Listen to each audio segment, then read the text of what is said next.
தமிழக வெற்றிக் கழகத்தின் மதிப்பிற்குரிய தலைவர் தம்பி விஜய் அவர்களை சந்தித்து பொன்னாடை அணிவித்து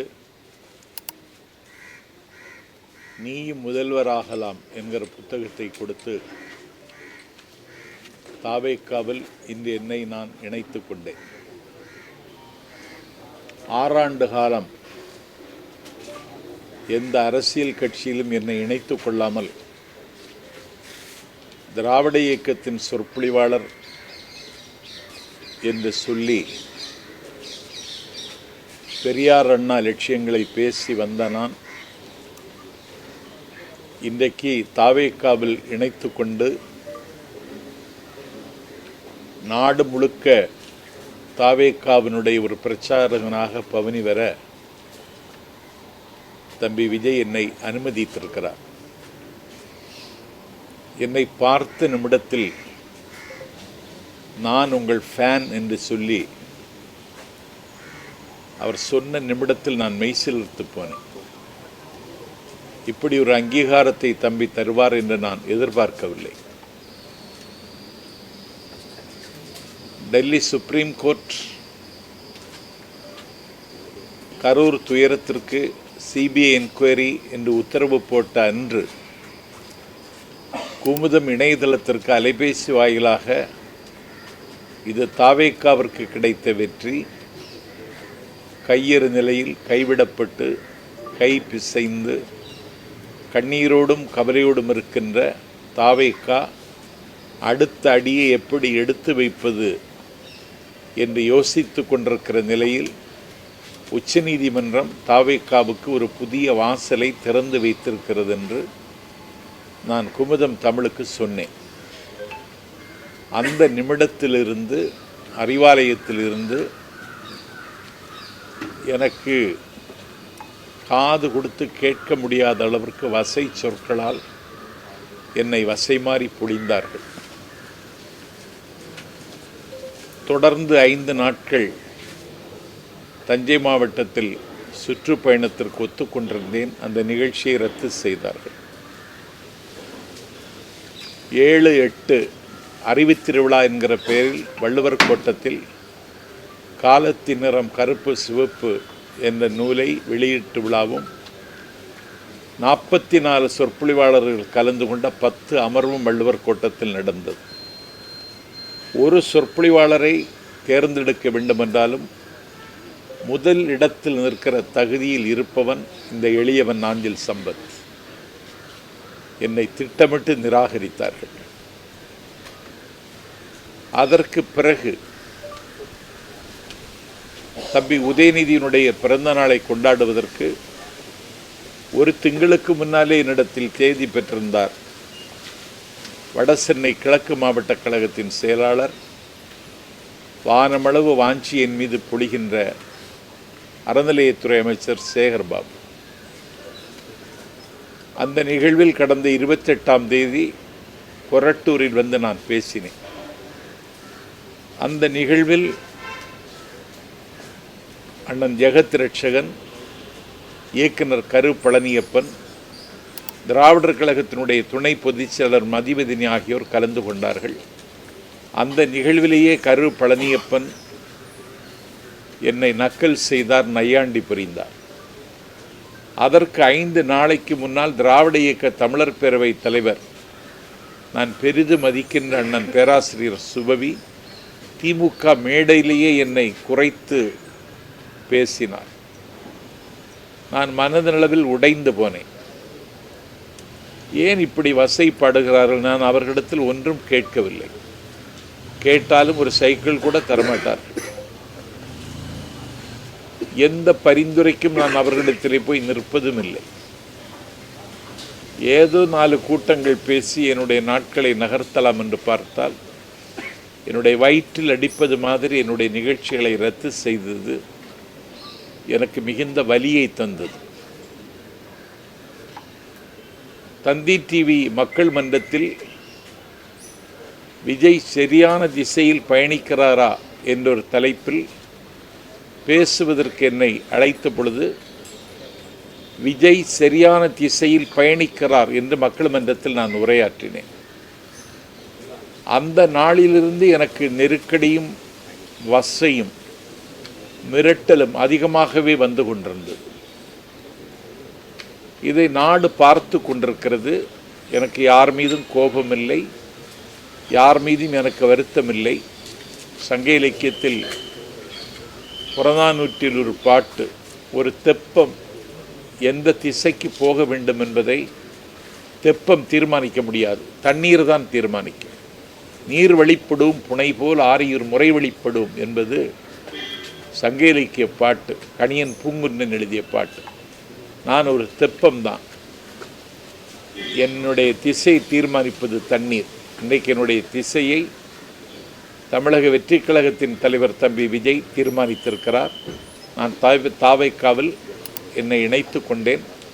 ஒரு உற்சாகமான மனநிலையில் இருக்கிறேன். கடந்த காலத்தில் ஏற்பட்ட கசப்புகள், காயங்களிலிருந்து விடுபட்டவனாக என்னை உணர்கிறேன். இன்று தம்பி விஜயை சந்தித்த பொன் வேளையிலிருந்து புதிதாய் பிறந்ததைப் போல எண்ணி நான் பூரிக்கிறேன். திராவிட சித்தாந்தம் இல்லாத ஒரு புதிய கட்சி, அதில் நீங்கள் உங்களுடைய பயணம் எப்படி இருக்கும்போது நினைக்கிறீங்க? திராவிட இயக்க சித்தாந்தம்னா வழிகாட்டும் தலைவர்கள் அவர் பெரியாரைத்தான் முன்னிறுத்துகிறார்.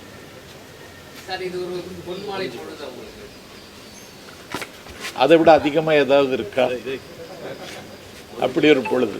ஏன்னா அவர் பெரியாரைத்தான் முன்னிறுத்துகிறார். பெரியாருக்கு காவி உடுத்தி, காவி சாயம் பூசி, பெரியாரை பேசக்கூடாதென்று சங்கிகள் அரசியல் அதிகாரத்தோடு தமிழ்நாட்டில் அழிச்சாட்டியம் செய்கிற காலத்தில் புதிதாக தொடங்கிய ஒரு அமைப்பிற்கு வழிகாட்டும் தலைவர், கொள்கை தலைவர் என்று பெரியாரை தம்பி விஜய் முன்னிறுத்தினார்.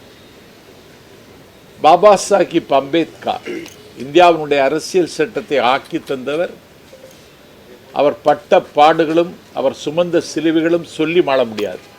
அவரையும் கொள்கை தலைவராக ஏற்றுக்கொண்டார். அதை தாண்டி எனக்கு ரொம்ப மகிழ்ச்சி, பெருந்தலைவர் காமராஜர் அவர்களை குலக்கல்வி திட்டத்தை சக்கரவர்த்தி ராஜகோபாலாச்சாரி கொண்டு வந்த பொழுது 6000 பள்ளிகளை அன்னை தமிழகத்தில் திறந்து 9 ஆண்டு காலம் இந்தியாவின் விடுதலைக்காக சிறையிருந்து 9 ஆண்டு காலம் தமிழ்நாட்டின் முதலமைச்சராக இருந்து த காமராஜ் பிளான், நேரு ஒப்புக்கொண்ட அந்த பிளானை தந்த, இந்தியாவில் 2 பிரதமர்களை தீர்மானித்த கிங் மேக்கர் காமராஜரையும் கொள்கை தலைவராக ஏற்றுக்கொண்டார். கை குழந்தையோடு விடுதலை போராட்டத்தில் கராகரத்துக்கு சென்ற அஞ்சலை அம்மாளையும், இந்தியாவினுடைய விடுதலை போரில் முத்துவிடகநாதர் என்கிற தன்னுடைய மணாளன், சிவகங்கை சீமையின் மன்னன், காளையார் கோவில் என்கிற கானப்பேல் சிவன் கோவிலில் பட்ட பகலில் கொல்லப்பட்ட பொழுது மாலை சூட்டிய மணாளன் இறந்து விட்டான் என்ற ஈர செய்தி கேட்டு கோவிலுக்கு நேராக சென்று கொல்லப்பட்டு கிடக்கிற முத்துவிடகநாதர் என்கிற மணாளனுடைய அந்த இரத்தத்தை நெற்றியில் பூசி விருப்பாட்சி வரைக்கும் நடந்தார் வேலு நாச்சியார். அன்றைக்கு ஹைதர் அலி 4000 போர் வீரர்களை கொடுத்து விருப்பாட்சியிலிருந்து சிவகங்கை வந்து வெள்ளை ஏகாதிபத்தியத்தினுடைய 6 கால்களை வெட்டி சாய்த்து சிவகங்கை மீட்ட வேலு நாச்சியாரையும் அவர் கொள்கை தலைவராக ஏற்றுக்கொண்டிருக்கிறார். இப்பொழுது அவர் பிரச்சாரம் என்று சொல்லி வீதிக்கு வருகிற பொழுது 1967 நிலத்திமிங்கலங்கள், பண்ணை பிரபுக்கள், ஆலையரசர்கள் கையில் இருந்த காங்கிரஸ் ஆட்சிக்கு முடிவுரை எழுதிய அறிஞர் அண்ணாவையும் 1977 ஆட்சி மாற்றத்திற்கு அகரம் எழுதிய மக்கள் திலகம் எம்ஜிஆரையும் அவர் அடையாளப்படுத்துகிறார்.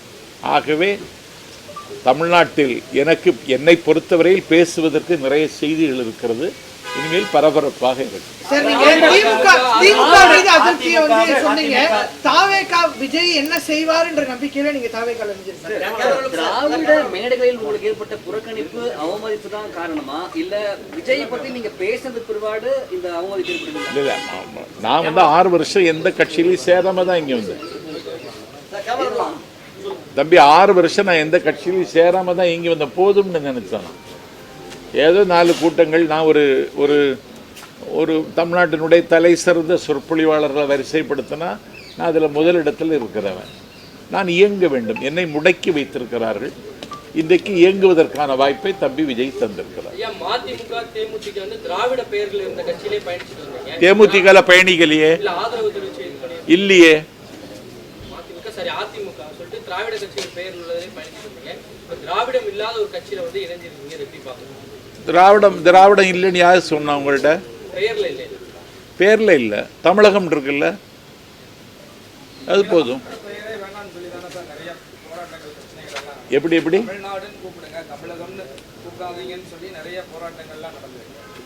இல்லை, அவர் கட்சிக்கு தமிழக வெற்றி கழகம்னு பேர் வச்சிருக்காரு. தமிழ்நாட்டில் ஒரு குழப்பம் இருக்கு.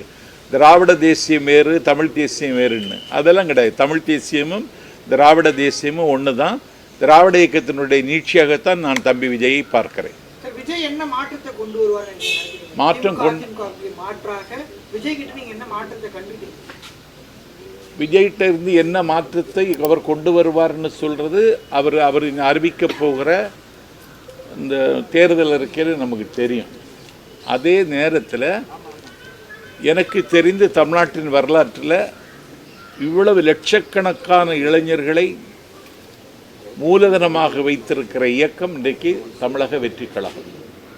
ஒரு நாட்டினுடைய காலை பொழுதை தீர்மானிக்கிறவர்கள் இளைஞர்கள் தான்.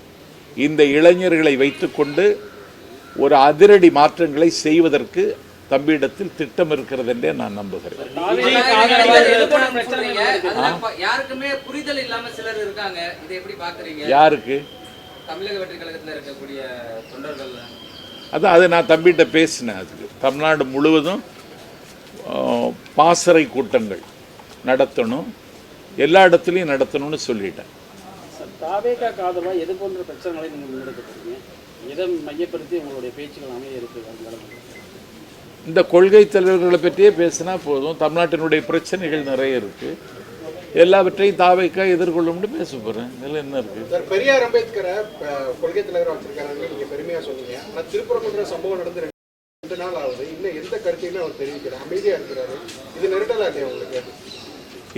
எனக்கு திருப்பரங்குன்ற சம்பவம் வந்து ஏன் விஜய் பேசலன்னு நான் அவர்கிட்ட கேட்கல. ஆனால் பேசாமல் அவர் இருப்பது ஒரு வகையில் நல்லது. ஏன்னா திருப்பரங்குன்றம் சம்பவத்தை வைத்து குன்றம் எங்களுக்கு, குமரன் எங்களுக்கு என்று சொல்லுகிறவர்கள் ஒரு கலவர அரசியலுக்கு கைகால் முளைக்க முடியுமா என்று யோசிக்கிறார்கள். இதில் ஒரு தரப்புக்கு ஆதரவாகவோ ஒரு தரப்புக்கு எதிராகவோ கருத்து சொல்லாமல் இருப்பது விஜய் பொறுத்தவரையில் அவருக்கு நல்லது.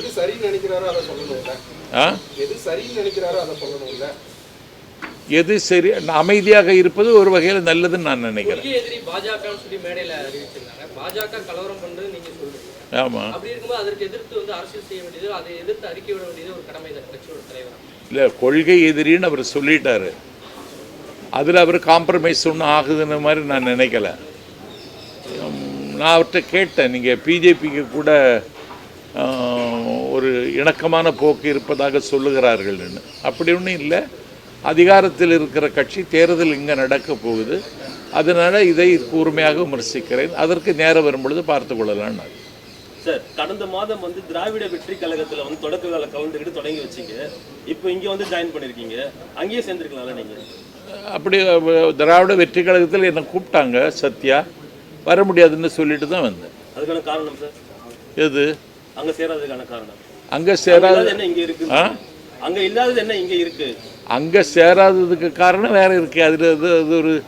அது ஒரு பர்சனல் விஷயம். அது தேவையில்லை. திமுக அதிமுக 2 கட்சியிலுமே நீங்கள் இருந்திருக்கீங்க. அப்போ அந்த கட்சியிலேருந்து வெளியே வந்ததுக்கப்புறம் அந்த கட்சிகளை பற்றி விமர்சனம் பண்ணியிருக்கீங்க. இப்போ தாவேக்கால இருந்திருக்கீங்க. ஃபியூச்சரில் இதை பற்றி விமர்சிக்க மாட்டீங்க? எதை பற்றி விமர்சிக்க மாட்டேன்னு? தாவேக்கால வருங்காலத்தில் வந்து வெளியேறின பிறகு இந்த கட்சியை தாவேக்காலேருந்து வெளியேற சொல்கிறீங்களா? இல்லை சார், வெளியேறினதுக்கு அப்புறம் நல்லா இருக்கு. மாட்டீங்க. என்ன கட்சி? விமர்சனங்கள் வைக்கப்படுது தொடர்ந்து. திமுக, மதிமுக, அதிமுக பல்வேறு கட்சிகள் அப்படி இருக்கும்போது இந்த விமர்சனங்களை எப்படி பார்க்குறீங்க? நான் திமுகவாகவே பிறந்தவன். என்னுடைய பேர் சம்பத். என்னுடைய அண்ணன் பேர் கருணாநிதி. என்னுடைய தம்பியின் பேர் ஸ்டாலின். நான் பயின்ற தென் திருவிதார் இந்து கல்லூரியில் மாணவர் திமுகவை தொடங்கியவன். குமரி மாவட்ட திமுக வரலாறு என்று பப்ளிக் ப்ராசிக்யூட்டர் தோப்பூர் சுப்பிரமணி எழுதிய புத்தகத்தில் எனக்கென்று சில பக்கங்கள் இருக்கிறது. மலையாளம் பேசுகிற குமரி மாவட்டத்தினுடைய மேற்கு பகுதியில் நிறைய கூட்டங்கள் நான் பேசியவன்.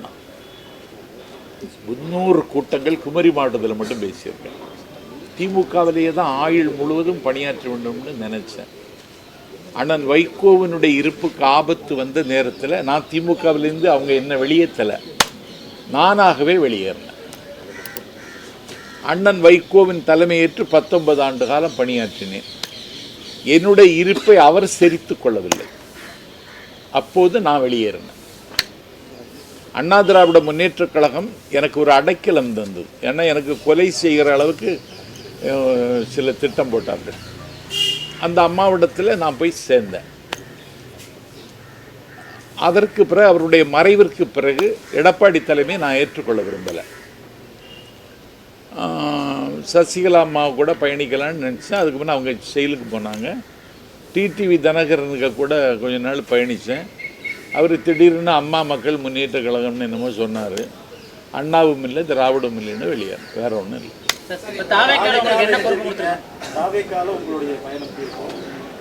என்ன பொறுப்பு? நான் பிரச்சாரம் செய்யணும், எனக்கு வேற ஒன்றும் இல்லை. என்னுடைய பயணத்தை நான் பிரச்சாரம் செய்தே வாழ்ந்தவன். அந்த வாய்ப்பு எனக்கு தரணும்னு தம்பிகிட்ட கேட்டேன். சரி, இப்போ மதிமுக திமுக அப்படின்னு சொல்லி கட்சி மாறிக்கிட்டே இருக்கீங்க. நான் மாறலையே, அதுதானே இப்போ சொல்லிட்டு இருந்தேன் மாறலைன்னு. நான் கட்சி மாறல தம்பி. அதான் இன்னைக்கு இணைந்திருக்கேன்னு சொன்னேன். 6 வருடத்துக்கு பிறகு ஒரு கட்சியில் இணைந்திருக்கேன்னு சொன்னேன். அடுத்தடுத்து மாறிக்கிட்டே வர்றது தானே நம்ம எடுத்துக்கிற முடியும். இதை இணைந்தது அப்படின்னு எப்படி எடுத்துக்கிறது? இணைந்தது தான், மாறலையே.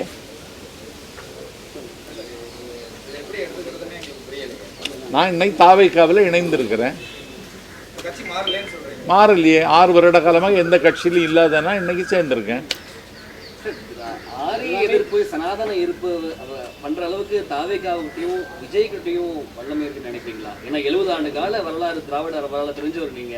ஆமா, புதுசா ஒரு கட்சி தொடங்கிய ஒரு நடிகர் விஜய், அவருக்கு வந்துட்டு பாஜக மாதிரி ஒரு சனாதன எதிர்ப்பு மாதிரி சித்தாந்தங்கள்லாம் எதிர்க்க நினைக்கிறீங்களா? எனக்கு தெரிஞ்சு ஒரே நேரத்தில் 2 பவர் செக்டர் ஸ்டேட் அண்ட் சென்ட்ரலில் அவர் கேள்வி கேட்கிறார்.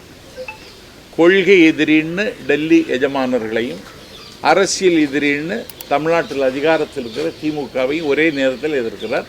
இந்த துணிச்சலே நான் பாராட்டுறேன். எதிர்க்கிறாரு, ஆனால் கேள்வி கேட்கறது இல்லையே, மௌனம் காக்குறாரு நிறைய விஷயத்துல. ஏன் கேட்குறாருன்னு அவர்கிட்ட கேட்கணும், நீங்கள் என்கிட்ட கேட்கக்கூடாது. நான் இன்னைக்கு தானே சேர்ந்துருக்கேன். கேட்டு சொல்லுங்கள். பல்வேறு விமர்சனங்கள் இருக்குது. கொள்கையில் என்னன்னு தெளிவு பெறல அப்படிங்கிற மாதிரி விமர்சனம். சாதி ஆணவ படுகொலை குறித்து ஒரு சரியான பார்வை அவங்களுக்கு இல்லை அப்படின்னு சொல்லி பயன்படுறாங்க. விஜய் அது கண்டித்தும் அறிக்கை விடல. அதை எப்படி பார்க்குறீங்க? இத்தனை ஆண்டு காலம் திராவிட இயக்கத்தில் வந்து பயணிச்சிருக்கீங்க. சாதி ஆணவ படுகொலை நியாயப்படுத்தி இருக்காரா விஜய்? இல்லை, பேசாதும் மௌனம் எப்படி இருக்குது? இல்லையே, அப்படியெல்லாம் ஒன்றும் இல்லையே. நவீன் படுகொலை கண்டித்து பேசல, அமைதியா இருக்கிறது சரின்னு சொல்றாங்க. தவறை சுட்டி காமிக்காம அமைதியா இருக்கிறத சரின்னு எப்படி சொல்றாங்க? எப்படி எடுத்துக்கலாம்? தவறு அவர் சுட்டி காட்டணும்னு தான் சொல்றேன். சுட்டி காமிக்கல கடந்த காலங்கள்ல, அதை எப்படி பாக்குறீங்க?